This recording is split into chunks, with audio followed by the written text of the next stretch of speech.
बच्चों, हम कक्षा 11वीं के अंतर्गत जो सांख्यिकी विधियों के बारे में हमने बहुत सारे जो पढ़े, हमने पिछली कक्षा में भी आप लोग को बताया, उसमें जो ये उपयोग है, ये वाला जो है, ये हम क्या भाग 2 जो है उसको हम ले रहे हैं, जिसमें कि इसके पहले भाग 1 में हमने आपको बता दिया है कि वो संख्याओं को हम किस तरह से एकत्रित कर रहे थे, कैसे और गणित कर रहे थे, और ये हम कौन सा है भाग 2।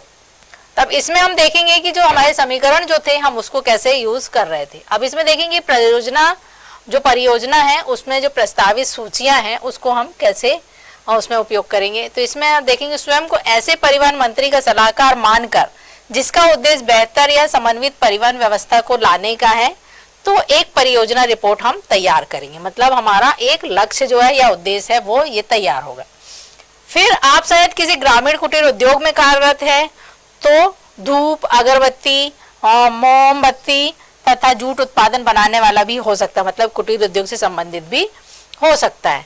फिर उसके बाद देखेंगे, मान लीजिए कि आप एक कंपनी के बाजार प्रबंधक हैं। यदि आप बाजार प्रबंधक हैं तो भी आपको आंकड़े एकत्रित करने ही होंगे।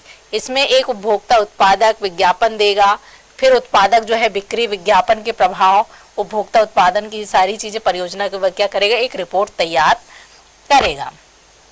फिर यदि आप एक जिला शिक्षा अधिकारी हैं तो साक्षरता का स्तर का मूल्यांकन, बच्चों के विद्यालय की पढ़ाई छोड़ने का कारण, ये सारी रिपोर्ट हम तैयार करेंगे। इसी तरह से यदि हम मान लें कि एक क्षेत्र सतर्कता अधिकारी के रूप में यदि हमें नियुक्त किया जाता है, तो उसमें विक्रेताओं द्वारा सामानों की कीमत कैसे है, ज़्यादा है, कम है, खुदरा कीमत कैसी है, कहीं वे एक्सपायरी डेट वाले वस्तुएं तो नहीं बेच रहे हैं, इस तरह से दौरा करके हम शिकायत के संबंध में एक रिपोर्ट भी तैयार करेंगे। मतलब इस तरह से हम आंकड़ों को तैयार करते हैं, जो परियोजना हम तैयार करते हैं उसके अंतर्गत। यही सारी चीजें दी गई हैं कि यदि आपके ग्राम के मुखिया हैं तो क्या करेंगे, यदि स्थानीय सरकार के प्रतिनिधि हैं तो क्या करेंगे, विकास के मुख्य चिकित्सा अधिकारी हैं तो क्या किन मुद्दों पर आपका मुद्दों की पहचान कैसे करेंगे।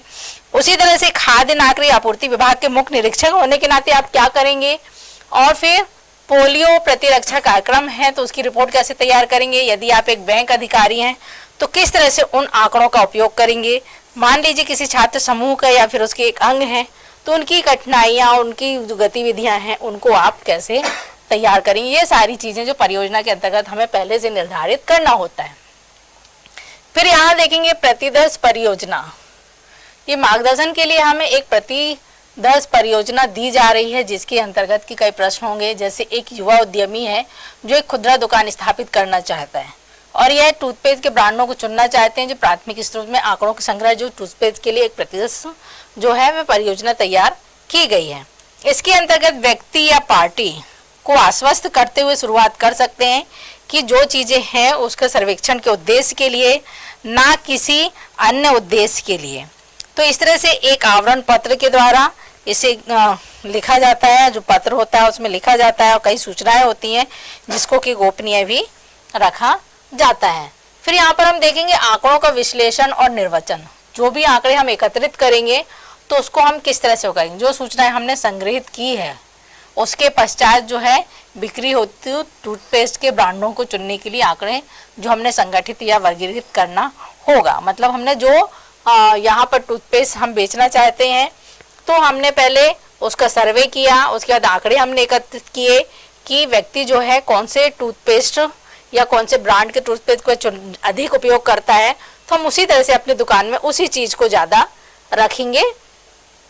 फिर यहाँ पर आप देखेंगे सांख्यिकी विधियों जैसे दंड आरेख, वृत्त आरेख, माध्य, मानक विचलन आदि के द्वारा हम इसका उपयोग करते हैं। अब यहाँ पर दिया क्षेत्र का वितरण।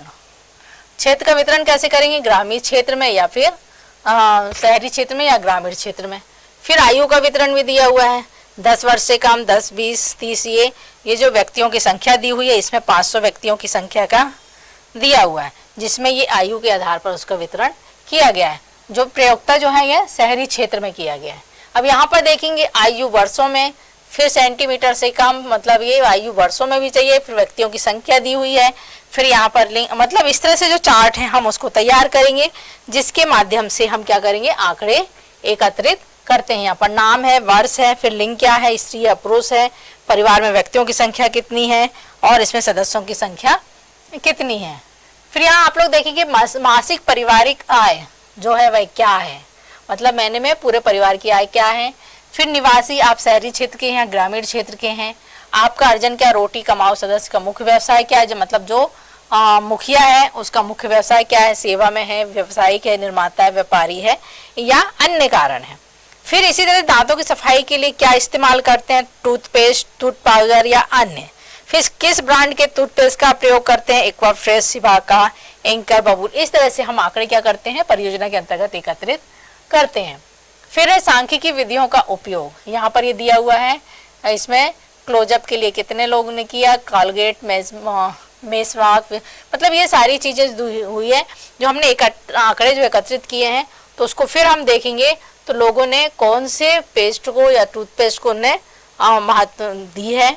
फिर हम यहाँ देखेंगे प्रत्येक 100 ग्राम टूथपेस्ट के पैक के लिए चुकाई गई कीमत कितनी है। फिर यहाँ है क्या आपको महंगा लगता है, क्या विनिर्माण के तरीके देखते हैं, मतलब इस तरह से ये सारे प्रश्न होंगे जो कि वे हाँ या ना में जवाब देंगे। फिर यहाँ पर देखो उत्पाद में असंतुष्ट होने पर आप कभी उपभोक्ता अदालत गए हैं, हाँ या नहीं। इस तरह से ये पूरा जो क्वेश्चन आंसर के आधार पर हम आंकड़े एकत्रित करते हैं। इसको हम डाक द्वारा भी भेज के पता कर सकते हैं या फिर प्रत्यक्ष रूप से भी एकत्रित कर सकते हैं।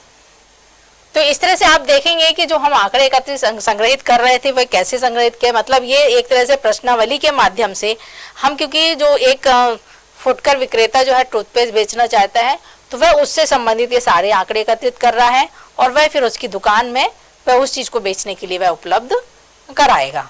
तो आगे फिर हम और आप लोग को सांख्यिकी से संबंधित जो आंकड़े हम एकत्रित करेंगे उसको कैसे प्रयोग करेंगे वो अगली कक्षा में आपको हम बताएंगे।